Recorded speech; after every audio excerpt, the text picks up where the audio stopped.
There are currently over 2,800 children held in custody in England and Wales. In 2006, 126,000 children were convicted in court. We're criminalising more and more children and young people. The numbers in custody, to take the deep end of the criminal justice system, has doubled in the last 15 years.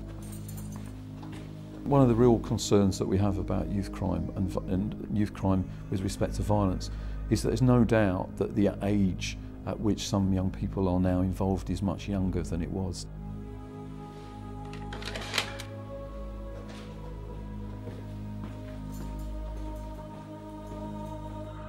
If we are to prevent ever younger children entering the youth justice system, then many believe that schools have to play an increasingly important role.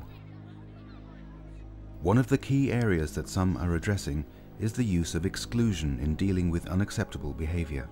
If a child attending a secondary school is permanently excluded from the school, the likelihood of them offending and getting into trouble with the law is increased by 2 to 3 to 4 times.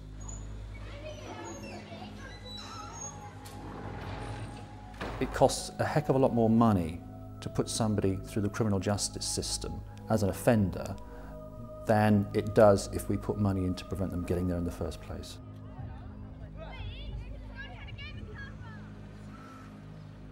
At Brislington Enterprise College in Bristol, they're trying to reduce the number of exclusions.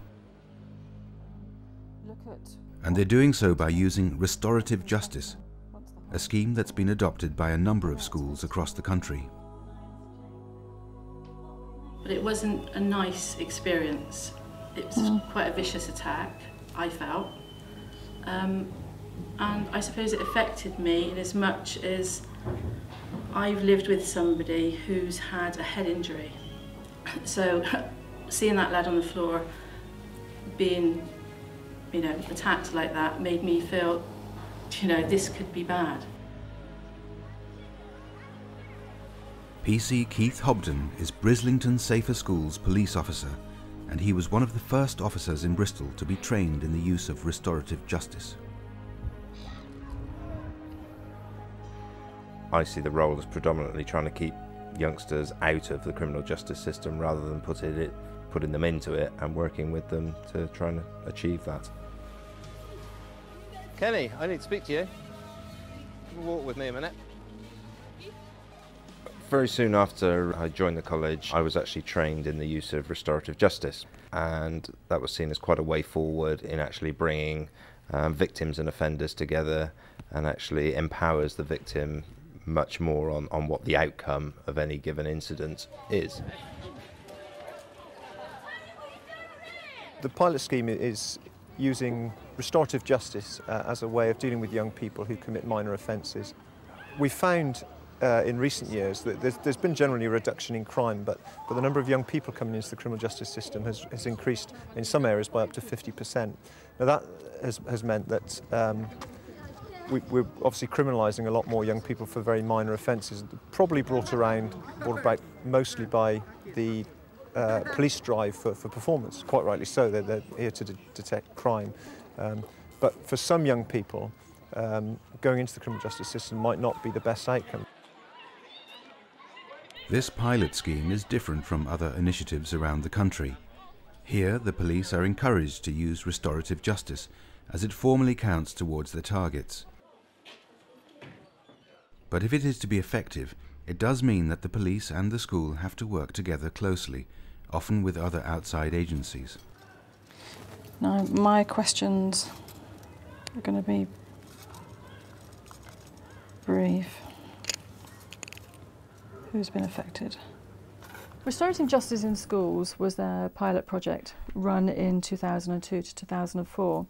It was based on the research that had been undertaken between the link between youth crime and exclusion. It specifically looked at young people being more likely to commit crime if they'd been excluded from school. But if restorative justice conferences are to be an acceptable alternative to exclusion, it's seen as important that not just the victim's welfare is taken into consideration. The school staff also have to have confidence in a system that allows those responsible for often violent behaviour to remain in school. We're a year in to the pilot, and I think the impact of restorative approach has been quite significant within the college. I felt that there were times when adults within the college had little voice after an incident had happened. The restorative approach allows a conference where the victim and the perpetrator can meet with a facilitator and can reach a resolution to that particular situation. We're setting up a restorative justice conference in relation to a serious incident we had on site a few weeks ago, and we're talking to two of the boys that are involved with it. I'm hoping to get out today some agreement from the young people, and at the same time have the staff reassured, one, about the process that we're using, and two, to feel reassured about the behaviour of these two particular students. Can I ask you what happened in the incident that happened a few weeks ago now? Well, it started when I was just walking out of school normally, going to my bike, and seen someone who I didn't know run onto school site and start fighting with another student. And then one of my mates was arguing with someone else again. And then I heard his dad tell him to start fighting, and they started fighting. He got hit over, and then I seen another couple of students just stamping on him. And then seen teachers break it all up, and I just left school then. Who do you think has been affected by what happened? The student that got attacked and the teachers that witnessed it. Mm-hmm. And who do you think's been affected by what happened?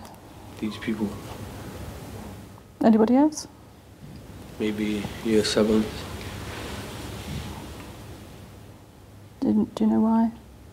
Because they should be looking up to us and copying what we do, not doing what we've done. Mm-hmm. Jane, can I ask you, first of all, when did you first realise what was happening? Well, during that week we'd had, you know, kids saying there was going to be a fight and everything, so we'd been sort of on our guard most of the week. On that Friday, for some reason, we were a little bit not aware that this young man had come on site. I then get a call from Tracy to say that there's a lad on site fighting with another one of ours, so I just rushed down to see, you know, not surprised who was fighting, but by the time I got there, all hell had let loose. Another lad had then managed to get himself onto the floor, and that's when I really became concerned. And it was just Tracy and I sort of, I think Di was, you know, with the others fighting. Tracy and I were obviously concerned for the one that was on the floor being kicked. By then, Keith had, came along and already had one of the lads sort of held on to him.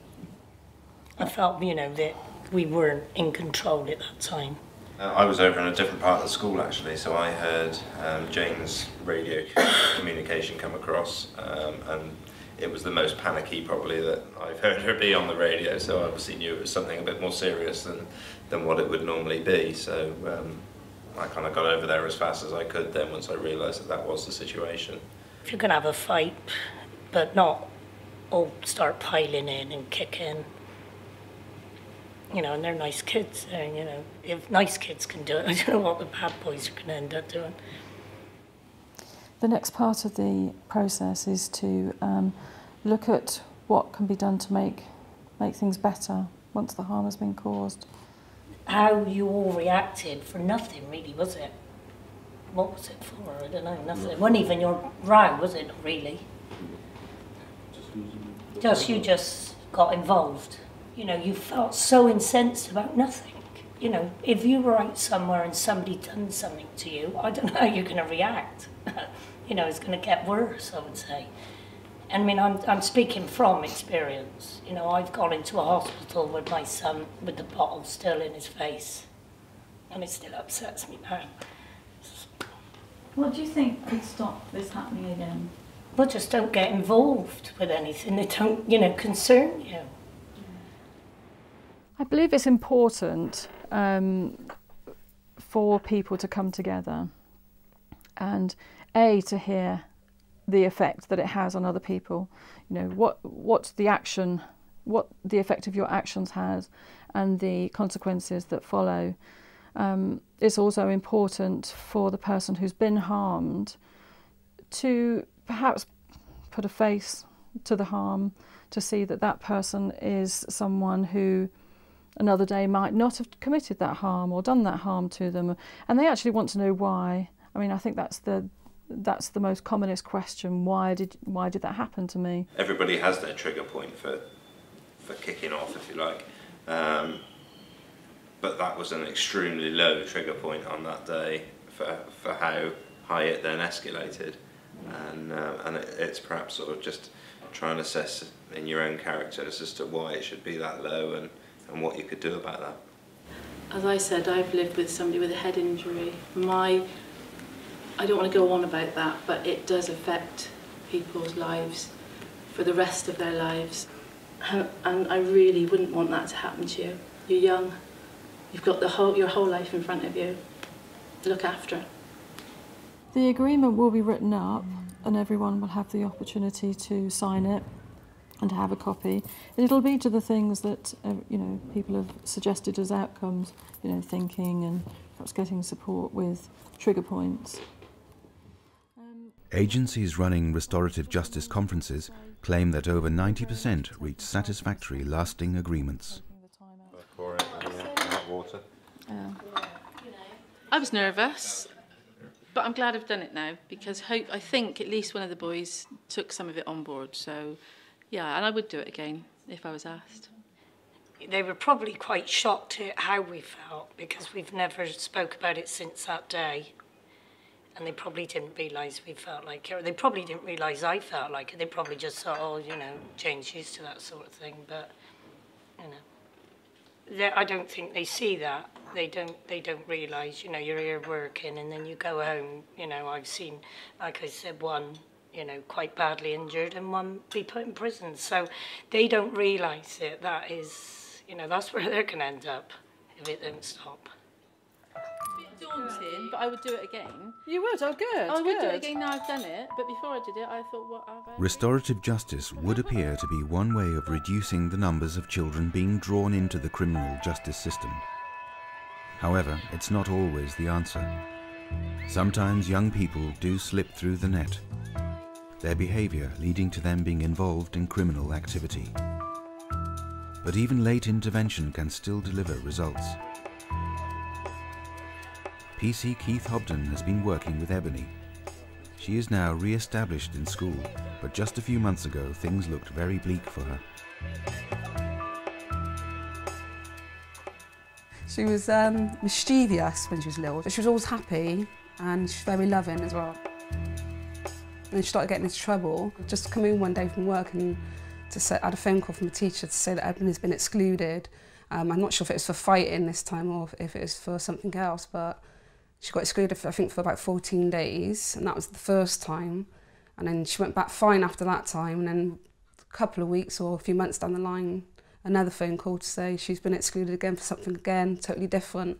And that's when it all happened. It's just, everything went out the window, When the police come, because they come to arrest her because she'd been out, obviously fighting. So they come and arrested her and took her to the local police station. Well, then she was put onto bail, and we had to talk to this youth worker, I think he was, I can't remember what his name was. But he sort of helped us as well, because I explained to him that she was working with this police officer called Keith, and she also goes to anger management, Ebony, because she gets very angry, And he sort of helped us a bit as well, so then he got onto the school as well and explained to him what was going on outside school. So it sort of worked together as well, if you know what I mean. But I think maybe that's what sort of made it kick in a little bit, is just being actually in the police cells and, going for all the, writing all your things, taking your fingerprints and her DNA. I think maybe that sort of changed her mind, made her think, oh, don't really want to go down there, So it might have frightened her a little bit. I hope it did, actually, because I didn't want her to go back down that road again either.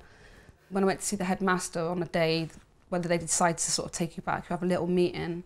And he said on the condition that she works with Keith, and Keith's offered to work with Ebony, they'd try again with her. So then Keith stepped in and sort of changed everything around. He's got onto this Wills project, and then Obviously they watched videos about taking drugs and smoking, drinking, and like, you know, rights from wrongs and things, and it just totally changed her from like about 2 weeks into it. She's just a totally different person altogether. And now she's back, well, not properly back, but she's, you know, nearly there. I'm not saying that she's perfect, she probably ain't, but she's definitely changed back into her normal self again.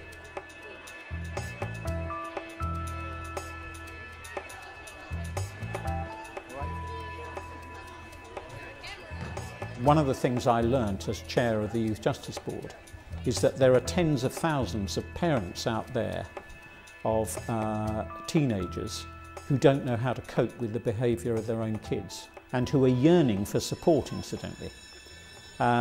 This is difficult, and the schools are going to need resources for this, but that's the principal reason why we're increasingly looking to the school to try and fill a gap.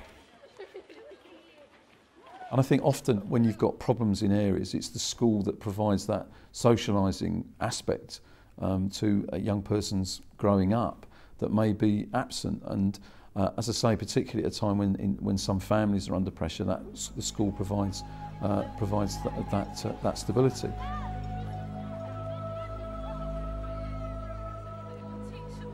But in some communities, it can be a tough gap to fill.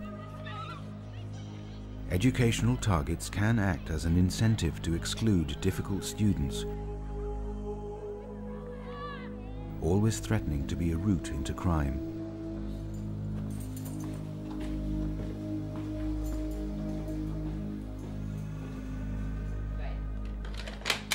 If the schools, as a result of their overemphasis upon academic achievement, exclude kids who are bringing their numbers down, then what you're sponsoring is a slow-burning civil war, because excluded kids are more likely to commit further offences. So we've got to reward schools for dealing with, as I use the phrase, for consuming their own smoke.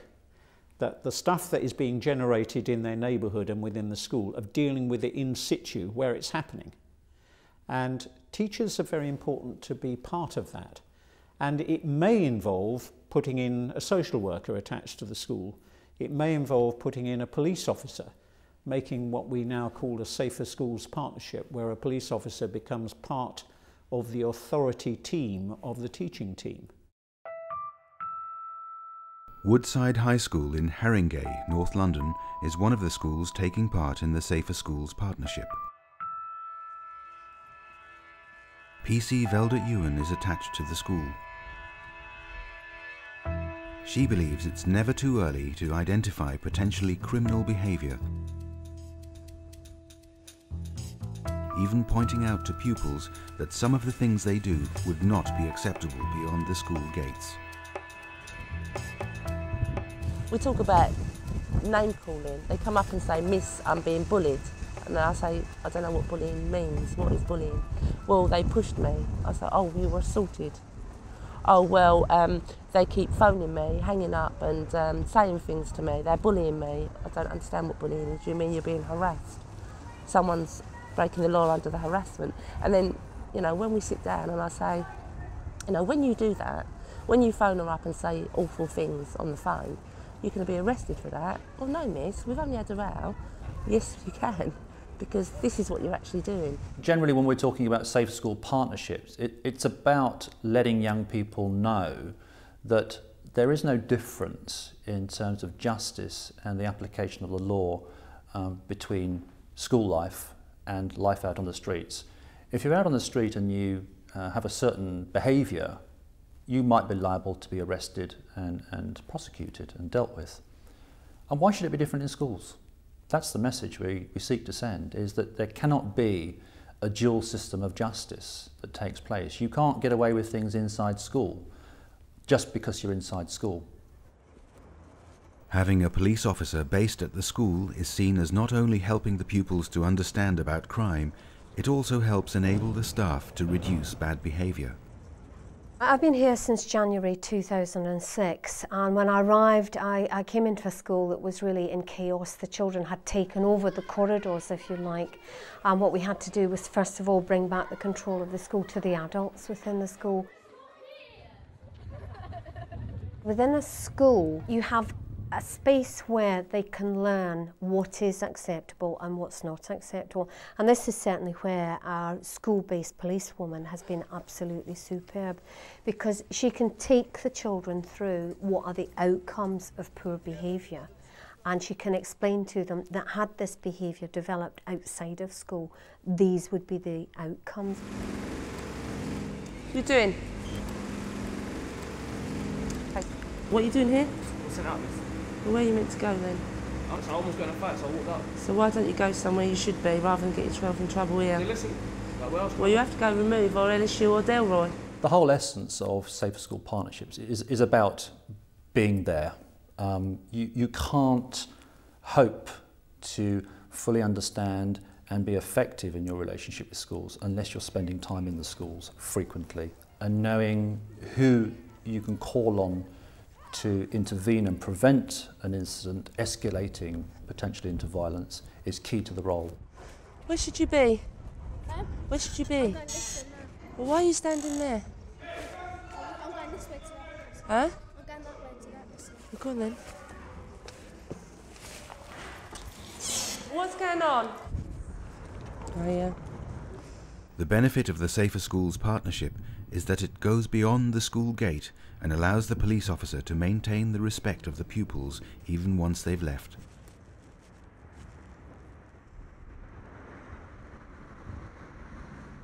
Where should you be? Don't put your hood up. You think I'm putting your hood up? I can't see who you are. Why are you not in? Come here. Be silly boy. Huh? To you. What was that all about? Gathering out of the yachts or something the other day? Gathering out? Like a couple of weeks ago or something, it was a load of people outside waiting for you to come out of yachts. What yacht? Hey. Youth offending team. Yeah. I have to stay on tag for another 6 months. Oh, that's better than going down, isn't it? It is. Huh? Yeah. See you later, guys.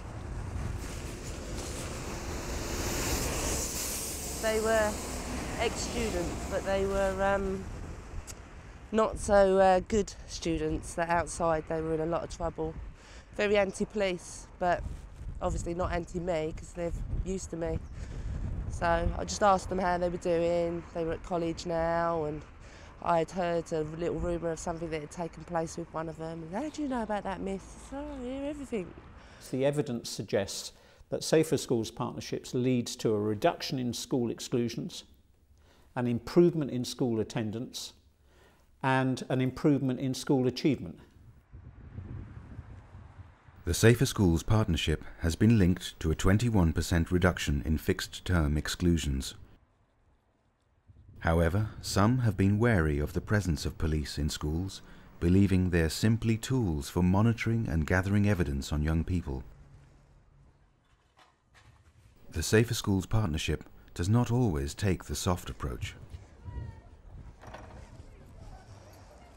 At the end of the day, they know that they don't step over a line with me. They know that I am a police officer. I have had situations where I've made arrangements for parents and children to meet me down the police station. I've had arrangements made where parents have had to come in. So they know and understand the powers that I have got and will use if I need to. One of the things that concerned me greatly on arriving at the school as the head teacher, the first thing I did was to organise my desk, and the large drawer at the bottom of the desk, as I opened it, had something like 4 replica guns. I lost track of the number of knives, a number of laser pens, and I was extremely concerned that they had been collected within the school. So the first thing I did was a run of assemblies with every year group in the school, and I made it absolutely crystal clear to the students, if you bring a weapon onto my site, whether you intend to use it or not, whether we see it or not, I will permanently exclude you, and all of the children are very clear about that. But whilst the safety of pupils within a school has always to be paramount, the evidence is clear. The most effective way of reducing the number of young people entering the criminal justice system is to keep them in the education system. If they attain the age of 16, being effectively illiterate and innumerate, or leaving school without any qualifications, and about 15% of all school leavers are in that position, then the chances of them getting jobs in the adult labour market, which is an increasingly demanding market, are reduced, and thus the likelihood of their criminal behaviour continuing into adulthood and them having a long-term adult criminal career is increased. So there are lots of good reasons for trying to nip things in the bud early and to deal with behaviour that is unacceptable, whether it's antisocial or whether it's criminal, through means other than the criminal justice system.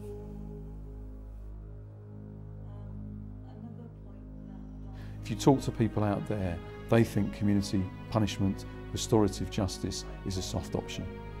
But actually, if you look at the figures, often it's the community sentence, the community punishment, the restorative justice that actually works in reducing reoffending.